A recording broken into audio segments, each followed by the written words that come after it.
listening to the Motherhood Experience, a podcast where you are part of the conversation with moms, for moms, and by moms. Let's jump into this episode with me, your host, Val Kleppen.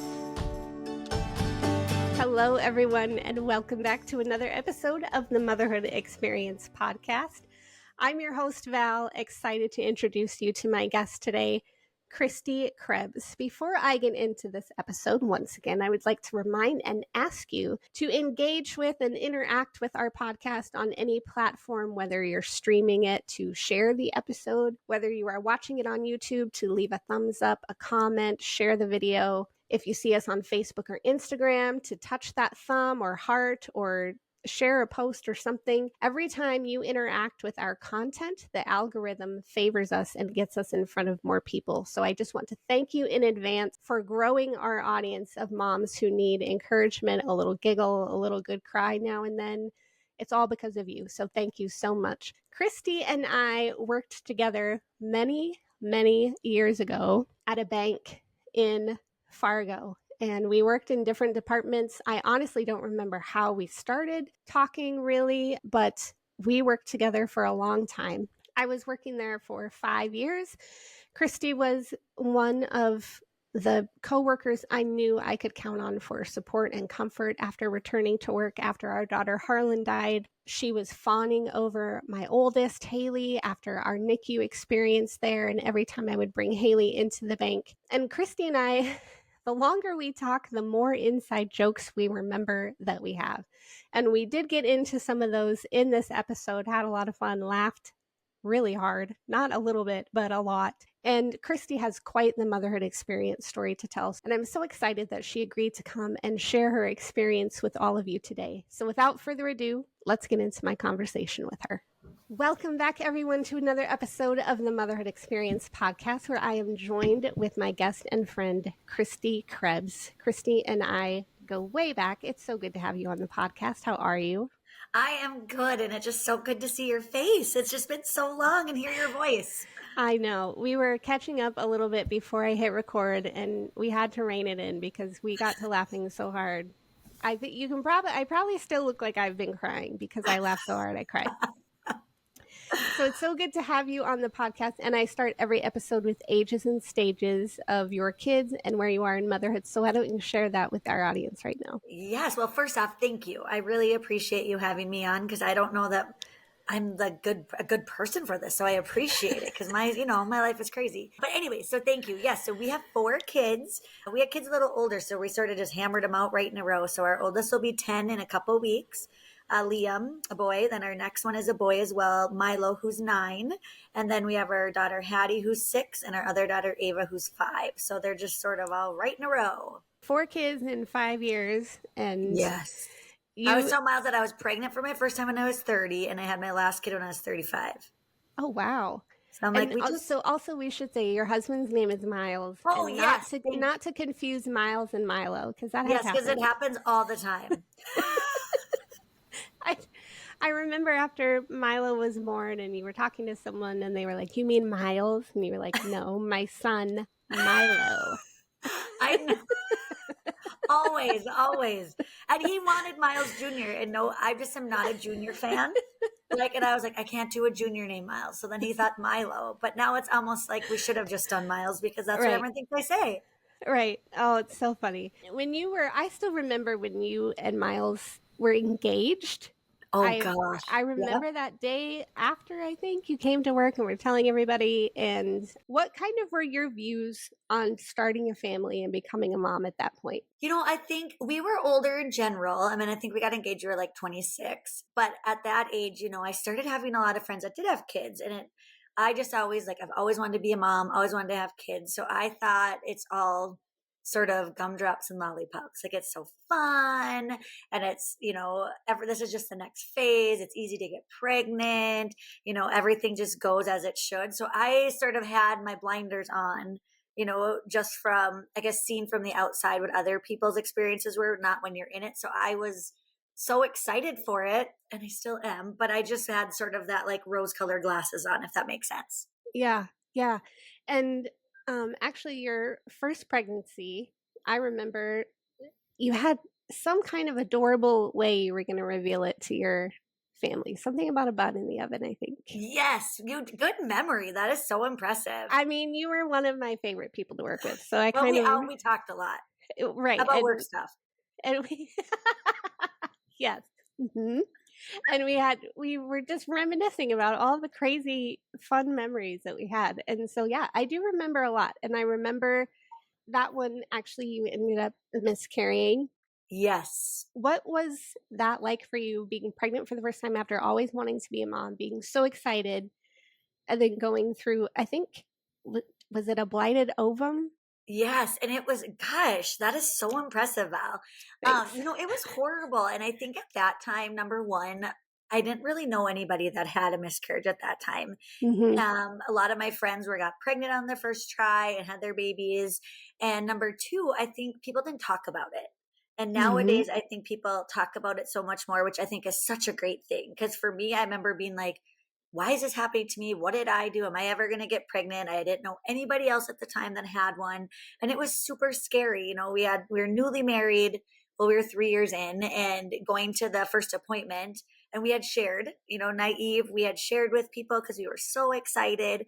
And then we went in for that first appointment, and when they couldn't find a heartbeat, and you try to Yeah. sort of in your head, you're like, okay, well, and they're like, we'll send you over to do, another ultrasound. And you're like, okay, yeah, it was little, you couldn't find the heartbeat. So we went in for that second ultrasound, and it was horrible, honestly, but I didn't know at that time, how do you even express it? I remember trying to come to work, and I actually remember doing deliveries that day to like businesses, and I would get in my car and bawl my eyes out between, and then try to like, get all padded back up and then go in and do something. And finally, I will give credit to Michelle that we used to work with. She called and she's like, you need to go home for the day.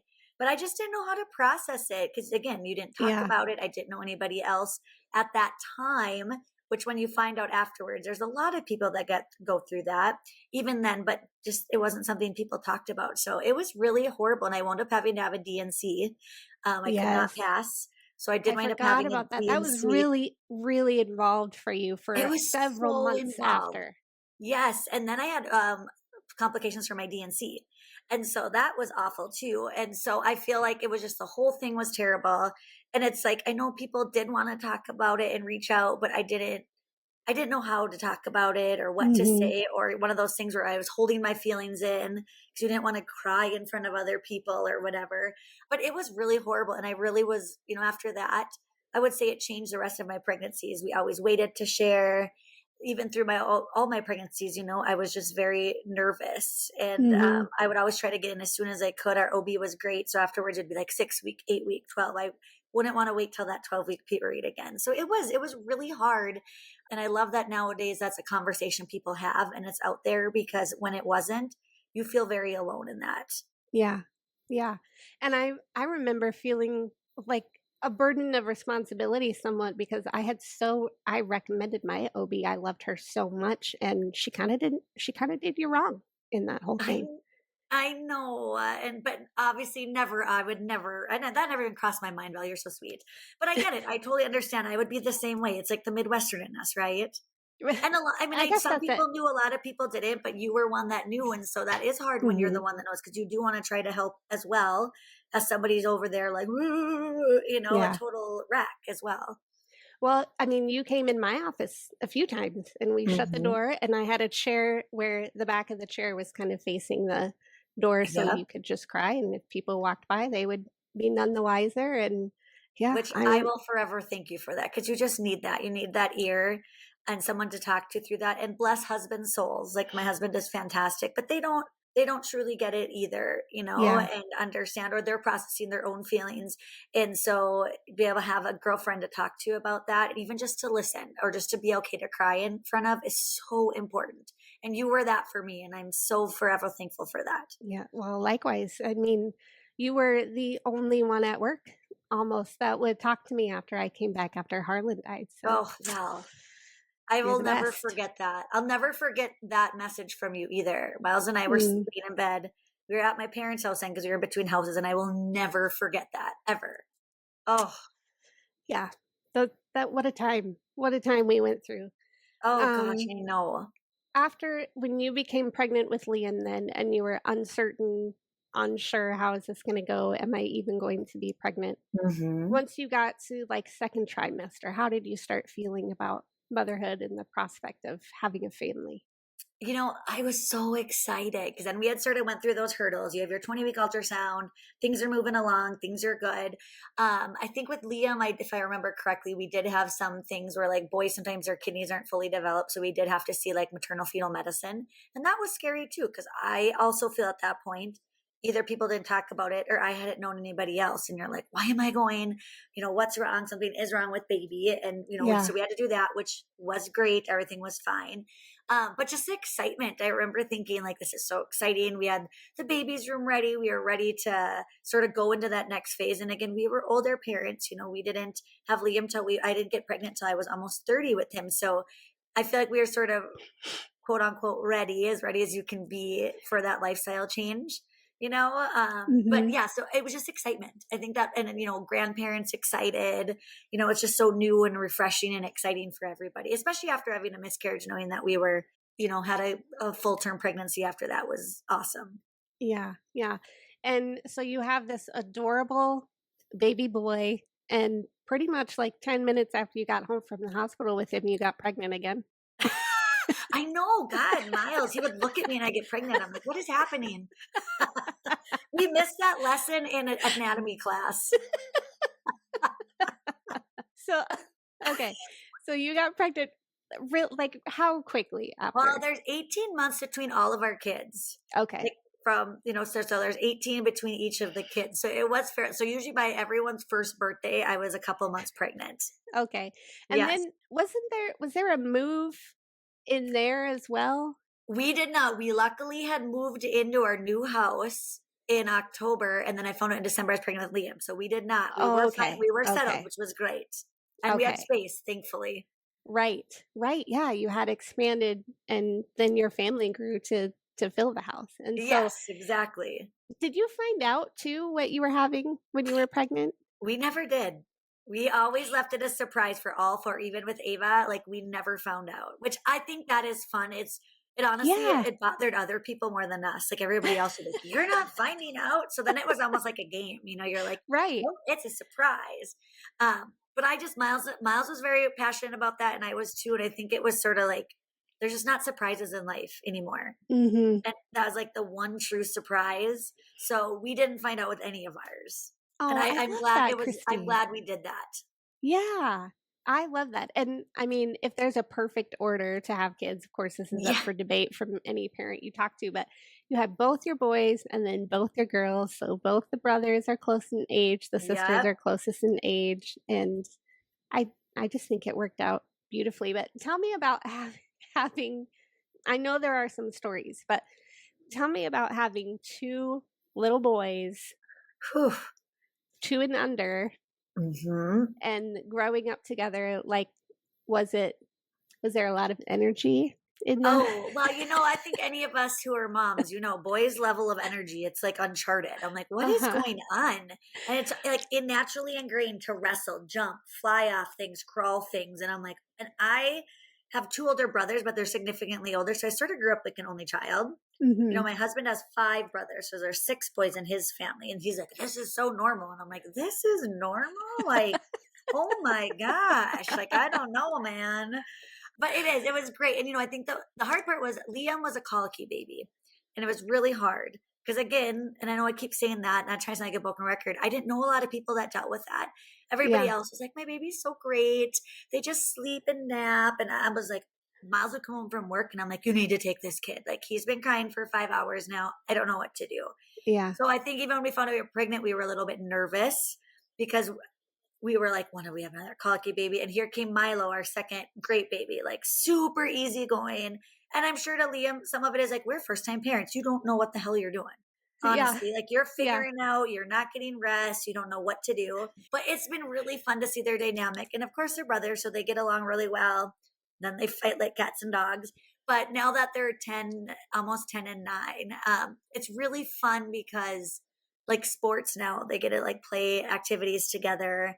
The sports teams, Miles does a lot of coaching. So it's been fun, but yeah, it is full blown constantly, they don't just do anything peacefully. Yeah. So are you a mom who like is on the floor playing with your kids too? I feel like when they were little, I was, especially when we had the first two. Yeah, I always was like, we would always be playing like Ninja Turtles and motorcycles, or you'd be making tracks, or jumping things or playing in the dirt. As I've gotten older, and this is maybe me, I almost don't enjoy the playing as much, more the experiences as much. Like I love to experience things with them and go sure. do things and do. But sometimes now, I don't know if it's of me being older, but maybe my imagination isn't there anymore. I don't know if other parents feel that way, but sometimes I'm like, oh gosh, to play again, it's hard. Yeah. Well, I already feel like you were one up on me because I remember I just wasn't an imaginative play mom.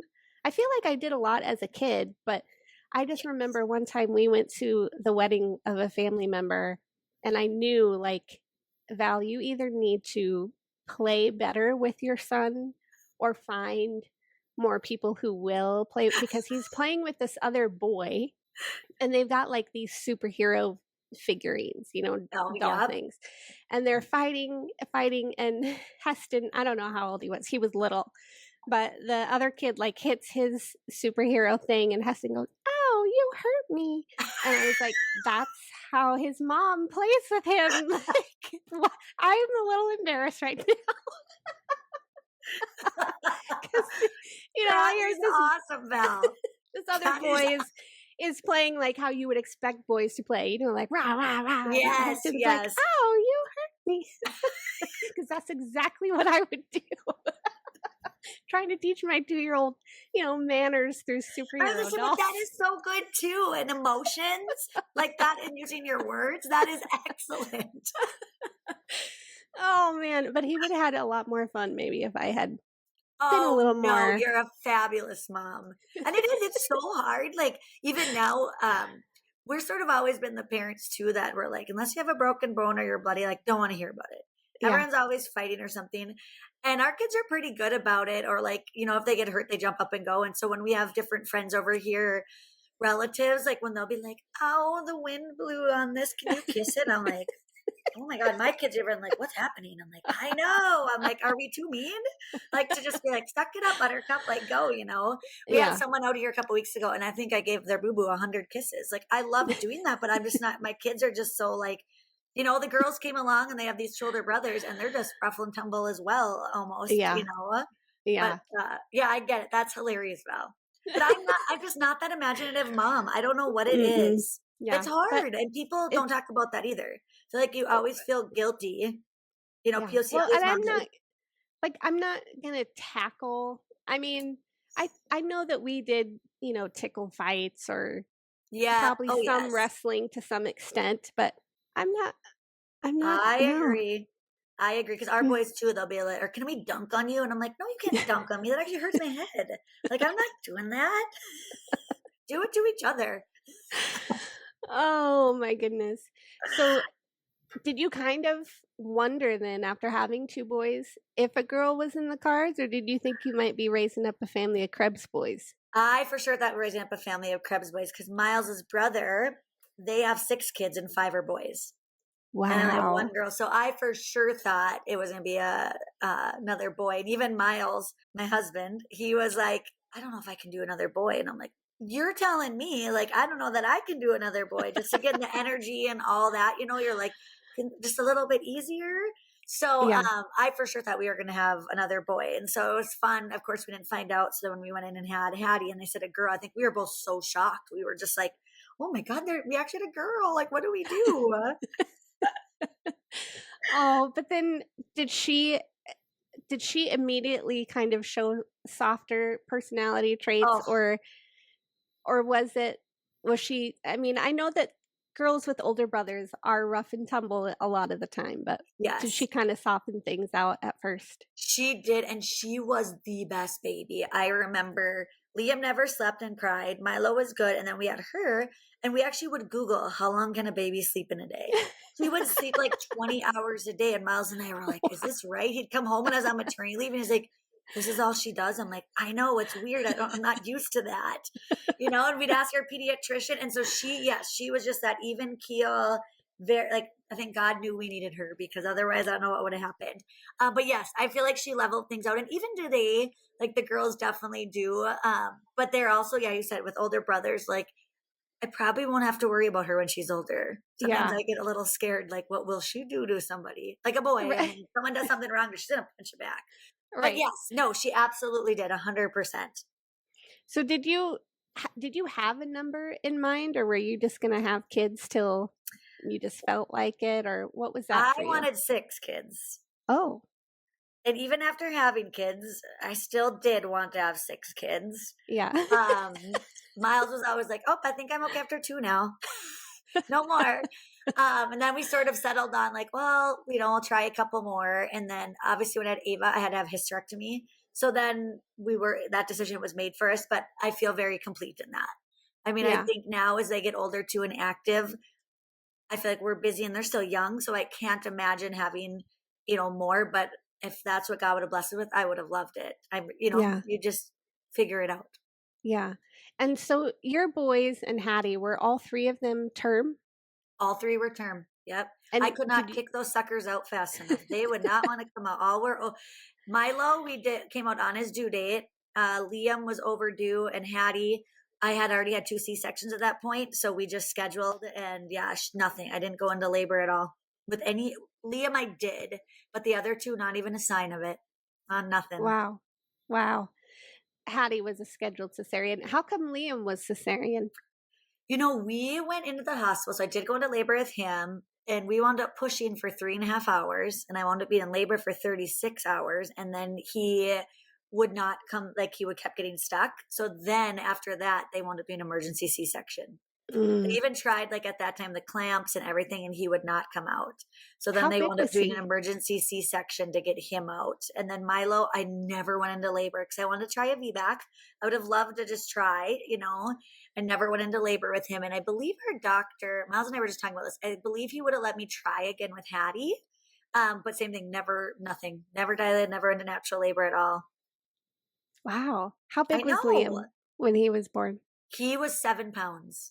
Oh, so he wasn't like huge or anything. No, he wasn't even really huge, But so it was so weird. And I know when we went back to like your follow-up, your 6-week appointment, that doctor at the time who had delivered Liam said, he's like, I don't think you're ever going to be able to have a baby naturally. He's like, your canal is smaller or whatever. And I was like, really? Like that I'd never heard that. I didn't know. At the same time, I had not really known anybody who had C-sections either. Everybody had vaginal deliveries, Yeah. but there's very few people that I had known that had a C-section as well. And so we didn't even think about that. It was not even on our radar with Liam. And then, whoop, that's how our labor and delivery went with him, and which worked out great. Yeah. So I'm trying to remember when we worked together, I was pregnant with Heston when I left. And so I left January of 2014. When was Liam born? Liam would have been born in August of 2014. Okay. Yep. Gosh, so you were not far along at all then when I left. Okay. Yep. Okay. And you were always there. Forget they're so close in age. Well, and I think part of that is because I did leave working there. And so we didn't see each other every day. And it was a lot harder to get together when I know. Once you have kids, it's hard. Yeah. So then you had both boys and Hattie before you ended up working with my husband. Is that right? Sure. I had Hattie. You know what? I started when I found out I was pregnant right after I started. Oh, okay. So you had the boys and then you got the pregnant. boys. Yep. Yeah. Okay. So yes, for the listeners' sake, she worked with me at a bank and then she went to another bank and worked with my husband. That. I guess I hadn't realized. And it is funny to me because then you were seeing my husband all the time. And I was like, oh my God, this is crazy. I've been with Val for all these years and now here I am with friends.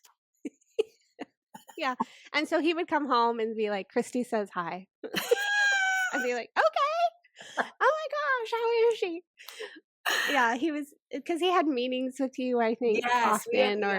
Yeah. Like so crazy, like just a weird twist of turns. You know how that works. Yeah. So then I remember finding out that you were pregnant with Ava.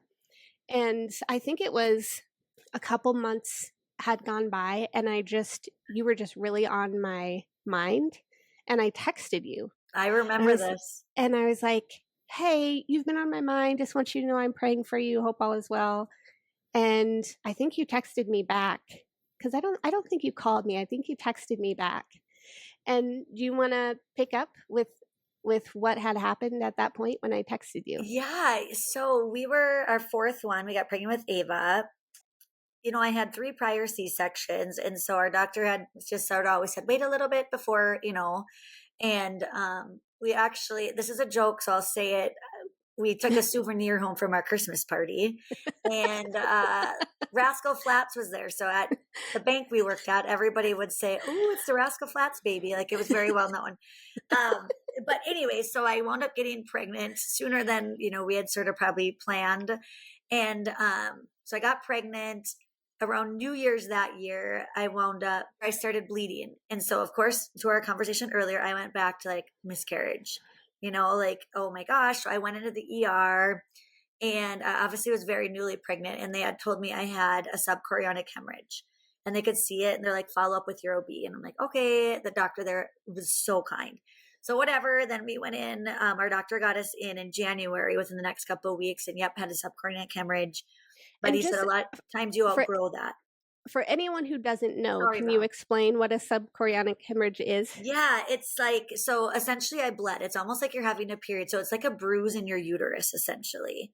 And so I bled very heavily. Like, it was scary because to me, I'm like, how am I bleeding this much? I have a baby. I mean, I didn't even bleed that much when I had my period. And so it was really scary. So we went in and they said, usually it was a larger, but they were like, usually you outgrow this, especially by 20 weeks. I'm like, okay, well, I would bleed every day very, very heavily. And it was really scary. And so I would always call my OB. I love my OB to this day. He is my favorite human being. And he would let me come in all the time because it was just scary to do heartbeat checks. And then the farther along I got, we also realized my placenta was on the outside. So not only I was bleeding, I couldn't feel movement very well. So it was really nerve wracking. I mean, it was horrible, honestly. And then, so we knew we had that. We went in finally for my 20-week ultrasound. And they had discovered at that time, like sometime between my 17-week and my 20-week ultrasound, my water broke. Like, I was leaking my amniotic fluid. But because I was bleeding, I did not know that. And I always tell Miles, I do specifically remember we were at Costco one day shopping. And I do remember being like, oh my God, I feel like I'm bleeding through everything right now. And I went to the bathroom and there wasn't blood. So I'm assuming that's probably like when my water broke, but I just didn't correlate it, Plus my water never broke with any of my babies. Right. So I didn't know that feeling. And so at my ultrasound, all of a sudden we realized like I had very low amniotic fluid. So baby was in there. Baby was IUGR. So small, of course, that little amniotic fluid. So it's like they did the ultrasound and then they leave the room. And it was like Miles and I for 40 minutes sitting there, and you're thinking every worst case scenario because you don't even know, is our baby going to make it? What are they going to tell us? Like, is baby actually alive now? I mean, yes, we could see the heartbeat, but to the extent that was healthy. So they came back in and they just sort of said at that time, we doctored at Sanford, that gestation of life, they would take 23 weekers. Now they take 22 weekers, which is amazing, but they didn't at the time. So they just sort of told us we have to go home, and the next 3 weeks, there's nothing you can do. Like, if you go into labor, there's nothing we can do. And so that was horrible. Like, we had to go home to 3 little kids, still try to work, and live a normal life, where knowing at any time, number one, this baby could, you know more than anybody, like this baby could pass away in my tummy. I would not know, be stillborn. And I couldn't feel movement. So it was awful. So we got through it. We had a great support system. And then what they told me is at 23 weeks, they'd put me on long-term bed rest in the hospital. So we got to 23 weeks, and it was, go ahead. Let me stop you there. Was that not the longest 3 weeks of your life? It was horrible. The absolute longest 3 weeks of your life. Like, trying to live normally, and you want to be happy for your other kids. Miles and I trying to hold it together. Also, Miles struggling with, my wife is going to go on bed rest in the hospital, which we were hoping would be long-term. He's home with these 3 kids, all very little. It was awful. And like, at work, people would have complaints or different things, and you just want to be like, I don't care. Like, I don't care. Yeah. Because did you explain anything to the kids about what was going on? They were all so little. Towards the end, we did, when I went in, was getting ready to go into bed rest, we did talk to them and said, baby just needs a little extra help from the doctor. So mama's just going to be in the hospital. So they can monitor, and that you guys get to come up and visit, which they thought was cool because there was ice cream and cookies. So I tried to make it, but I truly don't know that they ever could have grasped the concept. I could have been in there for a long time. Like I made videos of them, videos for them that they could watch daily, like on their little Sure. iPads or tablets and stuff. So we did our best to try, but they were so 4, 3, and 1. Yeah. Like they were probably like, oh, cool, mom, we're just with dad. Yay. So we did, we tried our very best to explain. And the hospital was really great with even having, oh my God, I'm forgetting the word for them now. Like the care team specialists that work with kids, and telling us how we should talk to them or prepping them for hospital visits and stuff, which was great as well, which was awesome. Thank you for going back there with me. So then you make it 3 weeks and We you go make back. it. You go back, and did you know you were going to be admitted right away? So we did know. We knew at 23 weeks they were admitting me no matter what. What we didn't know is they wanted me to go to MFM, maternal fetal medicine, for a scan prior to being admitted. So we went there first, and then when they did that scan, they realized I had, which they missed in my first ultrasound at 20 weeks because they were so concerned about my fluid, that I had a placenta accreta. So my placenta had grew through my prior C-section scars. Remember, I had those C-sections really close together, so my uterine wall was thin, and my placenta was on the outside. So it attached to the outside of my uterus, and it started growing into my bladder. And so we found that out at that day too. So that day, we also found out like I would have to have a hysterectomy. So whenever Ava was born, when they did that, they would have to do a hysterectomy. There was no way they could save my uterus. So that was hard because we went into the hospital for 23 weeks. You don't know if your child's going to live or not. And now knowing you're going to have a hysterectomy, which I would do anything to save my kid's life, but also thinking we're like, one if she doesn't make it, and now we don't have an option to have other kids. There were our options, but I couldn't have a kid, Right. So you go through all those emotions, but it's almost like you don't get to process them because and they felt bad. They're like, we should have told you at 20 week. We missed it with everything else going on. So then we went and checked into the hospital, and then like her OB came and discussed, and again was like, you will have to have a hysterectomy. There's no other way about it, which is an extremely rare thing. Like, what are the odds, Yeah. But I'm glad you mentioned that and talked about like that's a separate grieving process in its own, on top of what you're already trying to plan for, think through. Yes. And all of that. So, because now it's not just one future that you're thinking about. Yep. Yeah. Great way to say it, because it was, I thought, and I always did want more kids, which again, I go back to like, we are complete. I don't know that we would have, but just knowing you don't get to make that decision, and that's taken from you. It is hard, and we're very blessed. Ava had a great journey, but if she wouldn't, I think I would replay that in my head all the time. Yeah. And so had you just been admitted when I texted you? Yes. Okay. Yep. Yep. So crazy. So crazy. How the Lord put you on my heart right then. I know. It is so weird how that works. And I always think about that. And one thing Ava, through her journey, taught us is, everything happens for a reason, and people are placed in for a reason. And things like that, to me, confirm that.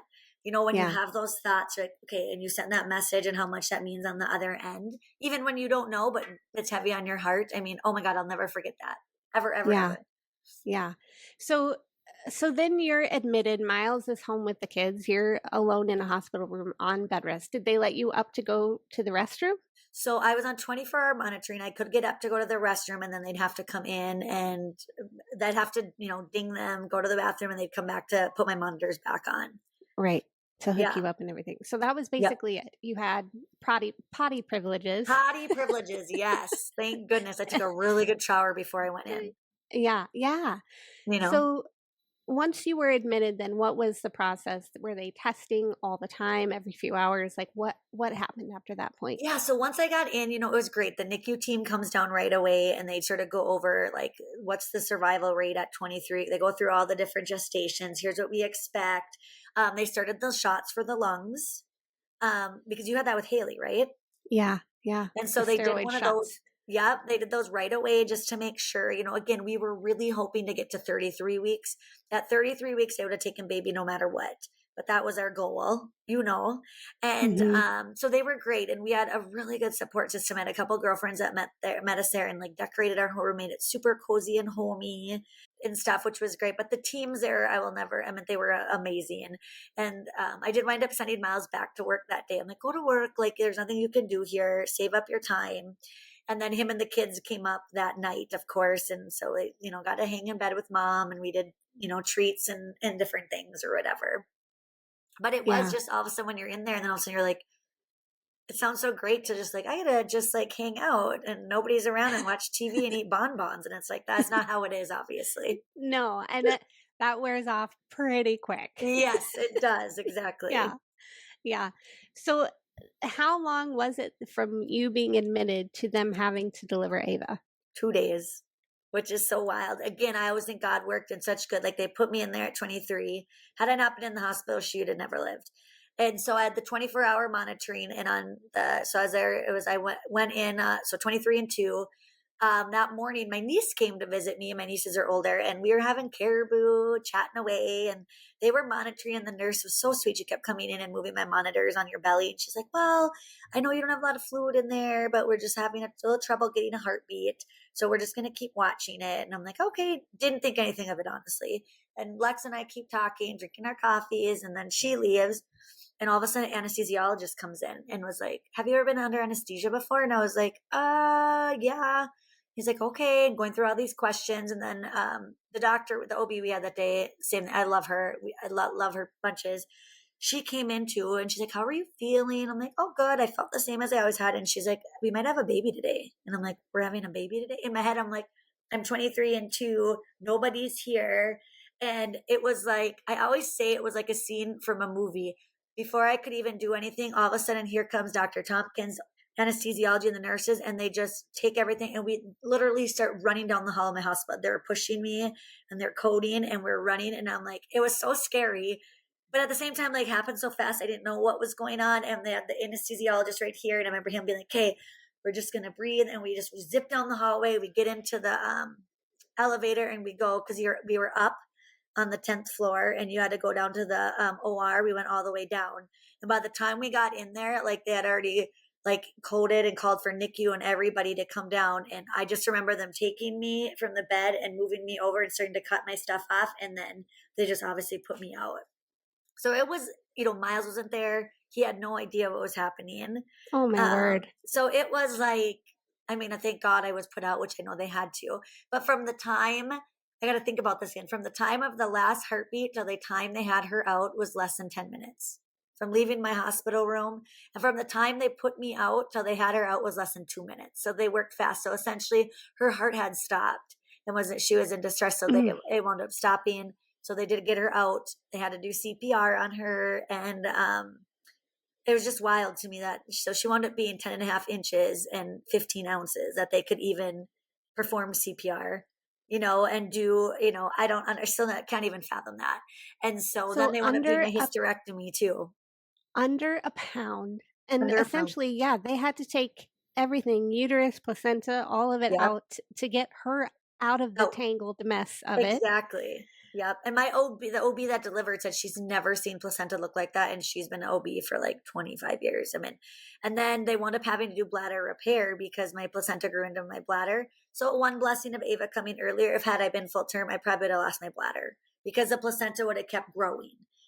So that would have just kept growing into my bladder. So they just took out just because it just started going into my bladder. So it's like my bladder's pear shaped instead of a round. But she went full term, that would have just kept, my placenta would have just kept growing. So, I always think of that too. She saved my life, obviously, as well, or things could have been very different. Okay, before we dig into more of Ava's story, because there's so much more to uncover here, because they also had to emergency surgery on your bladder to repair it. Yep. Have you suffered any long-term consequences from that? I do feel like I probably should get some Kegels going, or get in because I have noticed now, like, I mean, it is very much like when I have to pee. Luckily, other than that, I mean, it could have been so much worse. I mean, I would have had to have a bag. obviously, or, my bladder would have been a lot smaller where I probably couldn't have held even what I hold now. Yeah. So I have been very lucky that I have not had to. I did have to have a catheter for 14 days after surgery, which was horrid. Oh my word. Yeah, before, because then you had to go back in and they have to like fill up your bladder with dye to make sure it expands and stretches Right. right. Right. So that was And that really, there aren't any holes in it. yes, any holes in it, and that it healed well from where the stitches and all that. So one thing to lighten the mood, my son, we were laughing, Liam was little and he went to daycare and told everyone my mom poops in the toilet but pees in a bag. Because I had a bag that I would wear around my ankle. And I was like, well, that's true. I mean, good point. You're right, honey. I certainly never had to wear one for 14 days, but anytime that I did have a catheter, it was always like wherever it was always where guests or visitors would just come and congregate, like right around the Yes. pee bag. Why Yes, is that? seriously. I do not know why. I do not Just know like, why. You're I right. mean, And and bless I my can't, husband's soul, at night he'd have to change the bag because when you're sleeping, right? So in the hospital is fine, but then we came home and I was like, right. you didn't know what you were signing up for when you married me. You're changing my pee bag every morning and night. So bless his Hey, soul. He was very good about it. But in it's a very sickness humbling and in health. experience. Well, yes, In exactly. Sickness and that's in part health, of it. 100%. Yes. True. Okay. So they immediately have to do CPR on Ava. They whisk her away to the NICU. How long was it before you were able to come to and see her? So I wasn't able to come to and see her. So she was born a little shortly after 2 in the afternoon, and I didn't even get up to my room till almost 9 p.m. So because of like what time I had all my surgeries and I was in recovery. And so I didn't get to see her that night. We went down about midnight when I did. Miles, however, they wound up calling him and they just called him and said, you have a baby. They didn't say boy or girl, how she's doing, how I'm doing. And so he rushed to the hospital with my parents. And then he was in the NICU room with her. So he wound up being able to be up there the whole time. But yeah, I didn't even get to see him till about 9. And then I didn't get to see Ava until midnight, which is Wow. crazy. And I think And of his yeah. emotions too. I mean, just getting this call, leaving work, coming in, and she was severely sick. She also had, she had to have a ball surgery right away. She had a hole in her intestine, so came out with a black tummy. So they had to immediately do surgery and put a drain in her. So there was a lot of stuff. So he had to do that. Plus, he didn't know how I was doing. So just weird, crazy, wild. Oh, awful. Awful. Yes, awful. And yes. so this was your 4th cesarean. Mm-hmm. How was the recovery from the cesarean compared to the other 3? That's such a good question, Val. I think number one, I was on a lot of very good pain pills, especially because I had the hysterectomy. So I had my hysterectomy, with my hysterectomy, they were able to get out my tubes. They left my ovaries. So they got everything, my cervix out. And then with that, so I feel like it wasn't as horrible, but also because I spent a lot of time still, and they kept me in the hospital longer. And I think because I wasn't at home, like up and down with a new baby, like I would be at the hospital 10 hours a day sitting in a chair. So I do feel like recovery was okay. It wasn't as bad because I wasn't having to, I could sleep at night. So that was probably a blessing for my body, and yeah, my OB was fabulous. I remember the pharmacist coming in and going, you're on a lot of drugs. And I was like, my OB really likes me. And I was like, I had a hysterectomy, I had bladder repair, I had a cesarean, everything. So I'm like, I needed it, but it wasn't horrible. Yeah. Thankfully. So she has emergency surgery on her belly. What else ensued? Because there was quite the journey there. I mean, yeah, she, we always say anything and everything that could have happened to her did.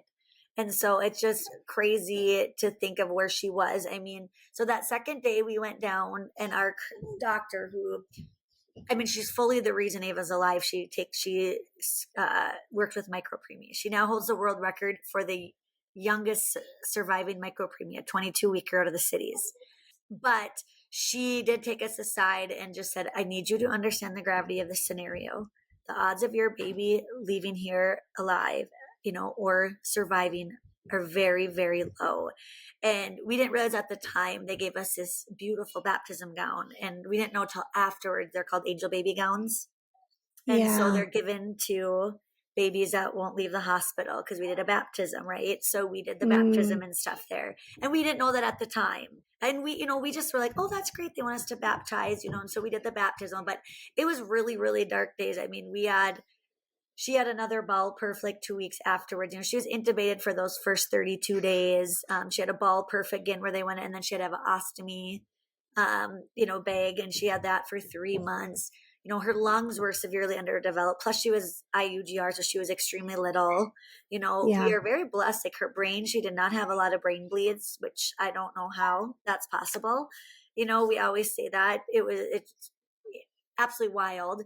But yeah, so it was just a long journey. It wound up being 7 months. We were in for 202 days. And again, up until 2 days before we went home, she was on oxygen. And we had these amazing nurse practitioners. One of them who we love, she was like, I'm just going to take it off. One doctor's like, nope, we're not doing it. And she did. And she made it on her own, which blew all of our minds. So Oh it my was like word. you said, anything and everything could have happened. Plus, you have all these little kids at home that you're trying to navigate. You're navigating this new world of NICU life and the hospital life and advocating because it's your child, and every doctor has a different opinion, and every nurse wants to do something different. Every doctor wants to do this. And so it's really hard, and it's unknown, and no one should have to go through any of that. What anyone goes through with the loss of a child, NICU life, a sick child, like no one should have to go through that. And it's an unknown, and it's hard. Well, and what was the state of your mind during all of this too? Because it's exhausting. It is. And people always And say that, and I think you're just in that survival mode. Like I don't know how you yeah, did it, how you do it. You just do it type of a thing. yeah, yeah. So how long was it until you were allowed to touch or hold her? So we didn't get to hold her. I got to think of my date again now. I mean, so we were able to touch her in her isolette. I believe that was she was a week old, the first time we could touch her.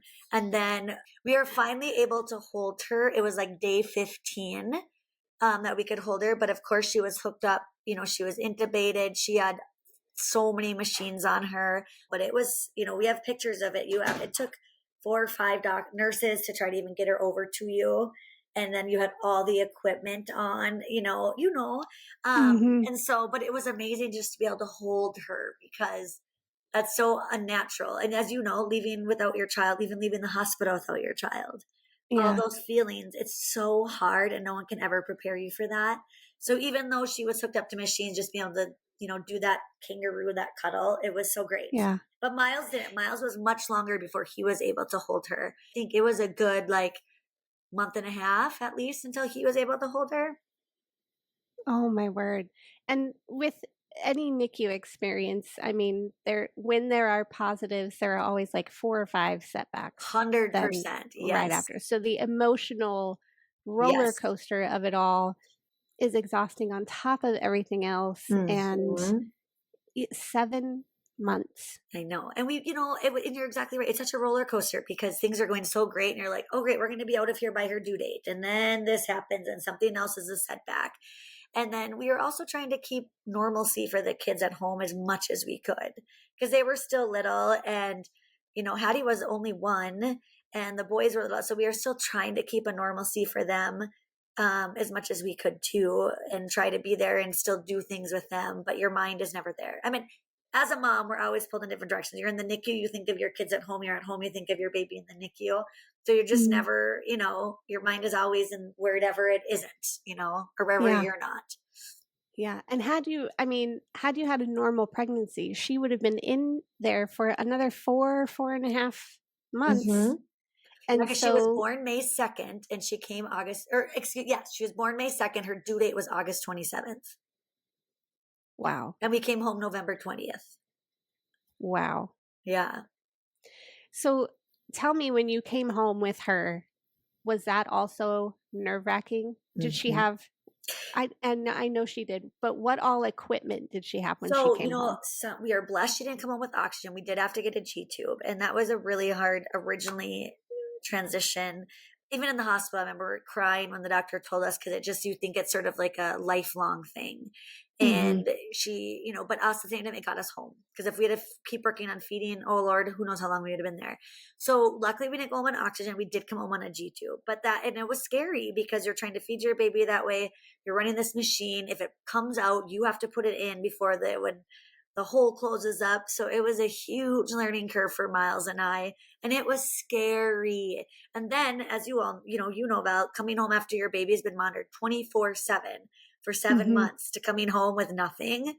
It Mhm. is nerve wracking. Like there's no beeps, there's no oxygen monitors, there's no heartbeat monitors. And it is scary to think, oh my God, can we do this? You figure it out, usually it's just whatever. But when you've had that, so it was scary. And then the other part of it, which is weird, and I don't know that people talk about this a lot, it almost was like a whole grieving process of grieving our hospital family, because we had been with our Mm. hospital family for 7 months. We love them to this day. Most of them still come to Ava's birthdays. We talk, we text. But it was also like, it was scary to bring her home. It was scary to leave the hospital. And it was sad to leave the people that loved her so much and that we grew a relationship with. So it was like a very weird mixture of feelings. But you're Yeah. happy because you're Yeah. home. Yeah. When was it before you realized, because of that relationship you had in the NICU, because of the experience you had, that like we got to do more than just be Ava's parents here? Oh, I feel like as we were on the journey, it just was like, it's life changing, as you know. And you just were like, we were so blessed. We were very supported with our employers. We had a wonderful circle of people that supported us, whether it be helping with the kids or meals or donations. We were super blessed in that. And it just changes your perspective on everything. And it changed our perspective on living our lives, what we want to do career wise, and even just making sure we're constantly paying it forward and helping others. I feel like that was something that we always enjoyed, but it was just a whole new level of your life is different. And I know people try so hard to understand it. And so Mhm. I give them credit, but until you live it, you just don't know how life changing it is. Do you agree? Yeah. Yeah. Yes. You And know? that you can't fault people, Correct. They 100%. they mean the best and they really want to contribute, They do. but sometimes it's in really strange or not Yes. helpful ways that Yes. it comes across, Yep. but you can't fault them for And it. you can. And I think I don't know if you remember this. We were pretty long into our NICU stay, and you and I were texting. And that's what you had said to me, because I remember saying it's almost harder the longer we were in there, because I don't want to say people forget, but they sort of forget. Like right away, there's Yeah. all this stuff that happens and so much help and people reaching out and this and then that. And the longer you're in there, life still goes on for everybody else, which is great. You Right. don't want that to not, but then you sort of feel like, or you see all these babies go home and you see all this other stuff. And then you're like, God, like we're still in the trenches of it. And I remember you messaging me. I don't know if you remember this, and we were talking and you had said that, people, really are, they're trying their best. And it's true. Like I think of things that I said to you when you went through with, Harlan and even Haley, and you do try, your intentions are good. They just don't always come Yeah. across like that because you don't know. Yeah. So when you came home with her, how how long was it before, or had you already made the determination that life cannot return to what it was before we had her? Like we need to focus on being a family altogether. I think very soon, where I was like, I didn't want to go back to work. I'd been out of work almost a year. By the time I went on bed rest, came home, and my employer was fabulous. I got to have maternity leave once we were home too, which was Mm. incredible. But just having to go back, like I feel like my mind didn't even work the same. Like I know it's Yeah. like that scrambled egg thing, but I just like trying to go back and again deal with people in capacities where someone's complaining or this or that. It's just like it is not worth it. It's Yeah. not worth it. I don't want to be stressed about that and not worry about that. So it's pretty early on, but again, financially too, I had not been working for a year. And so I did go back into the office, and then I finally went back and COVID hit. So I went into work for 2 weeks and COVID hit. And we were blessed through this. At that time, we were in the state of North Dakota. Ava did get a nanny 50 hours a week that the state paid Mm. for, which was Mm-hmm. blessing because she couldn't go to daycare. So that was great. So I did go back to work, and then COVID hit. So we worked remote. So then it was one of those things like, well, we have someone here with helping with Ava. I'll work remote, but it's still, it was really hard to get back into the groove of it. And again, my heart wasn't there before, where I cared about everybody I work with, and I cared about my team. They were great, but just those little things, I'm like, you don't understand how valuable and precious time is. Like, why are we talking about this? Why are we complaining? So yeah, it's hard. It's hard. Yeah. So then we put our plan into motion where I'd be able to stay home. Yeah. I remember at the bank when you and I worked together, I already didn't like my job. Say that.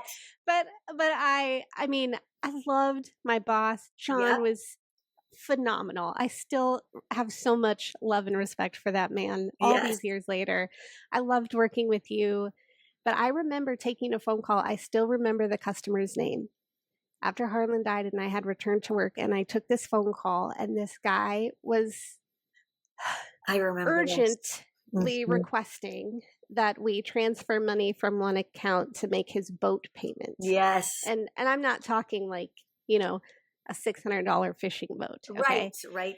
Yes. And I just remember hanging up the phone from that customer and going, of all the things important in life, this doesn't even make the list. Exactly. You nailed it.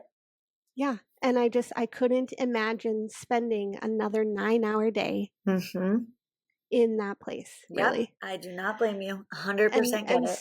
So that speaks so clearly to me about your experience as well. And so then what steps did you take to be able to finalize just staying at home with her, with your kids? In that meantime, we had moved out to Holly in Minnesota, which we loved. And that was always our goal. I always wanted to be home with the kids if it was possible, just because as I grew and got active, in sports. And I was a daycare kid. And I remember I hated always going to daycare. Daycares are great. I don't mean anything wrong. I just remember as a kid, always going and sometimes wanting to be home, you know what I mean? And so I was like, God, if I could be able to, pick a kid up from school or be able to be home with them in the summer, I would just love that. I would have loved that as a kid. And there's nothing wrong with daycare because our kids went to daycare for many years. So I actually did for a little bit. I did daycare just because it provided some income as we did a transition phase. So I had some income, not what I was making, but at least it helped alleviate that until Miles's career he's really worked hard and grown his career. So it's been a big blessing for our family.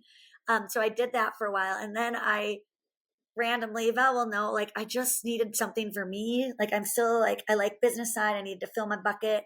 So then I started this cotton candy company, super random, and it just took off, which was great. And so I was able to, I stopped daycare. I did not do it very long, and full-time home with my kids. And it just gives me that, after going through what I went through with Ava, I just can be with my kids and my family and not have the outside stressors of a work. Yes, there's stressors, and I get stressed. I still cry. I get mad. You have all that, but not dealing with other people, things that I just don't feel attribute anything positive to my life, if that makes sense. If I'm explaining that right. Yeah, completely makes sense. And now today, Ava's a little Spitfire. Yes. She just turned 5. Well, she was 5 in May, and you would never know. She's very petite still.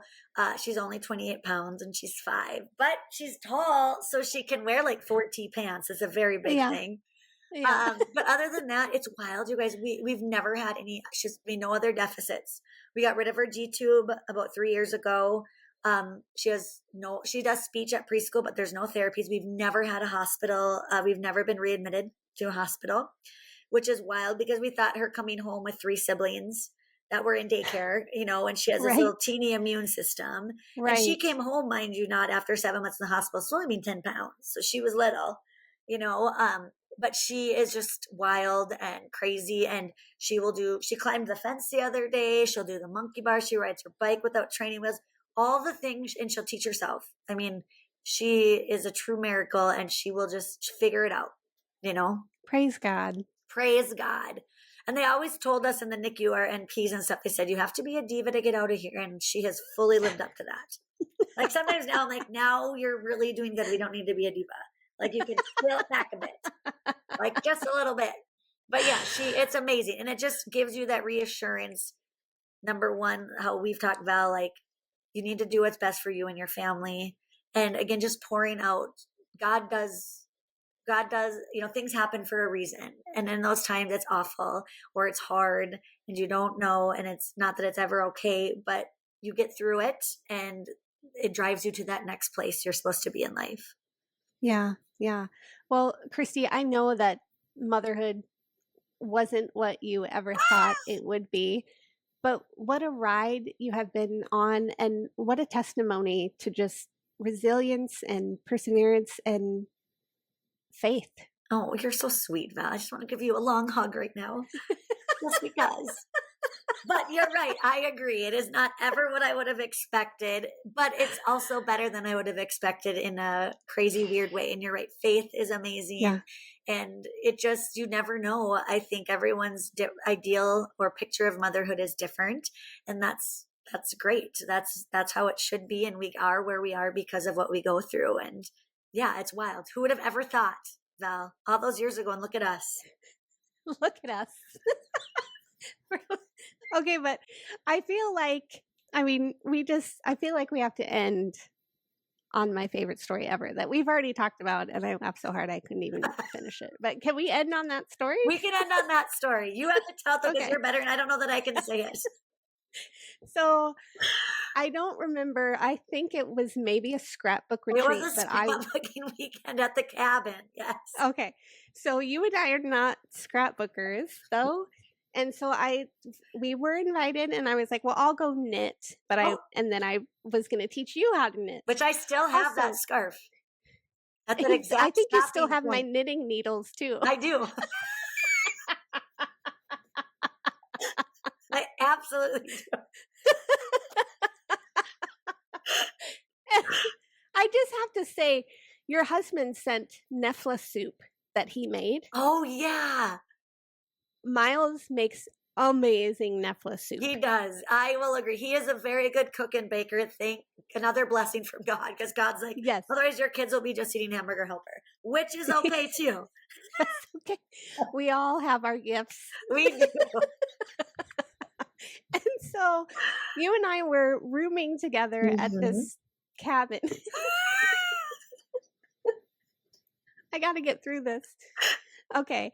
We were rooming together. We had gone to sleep. And at some point in the middle of the night, I was in bunk beds. You were on the bottom. I was on the bottom. That's important. And I was in like a full-size bed across the room. And some point in the middle of the night, there's just this this really loud thud. And it kind of woke me up, and I'm just laying still trying to listen. Like, what was that? Because it's pitch dark in the room. And then from the floor, I hear your voice. I hear your voice say, I think I just fell out of bed. And that immediately woke me up all the way. I remember laughing right then. And we couldn't stop, and then crawl back up into bed, and we're like, do you think anybody else heard it? Yeah, you were like, I hope nobody heard me. And I was like, I don't know, it was pretty loud. And we were laughing. But I was like, are you okay? And you're like, yeah, I'm fine. I just feel like an idiot. Okay. And then it wasn't, but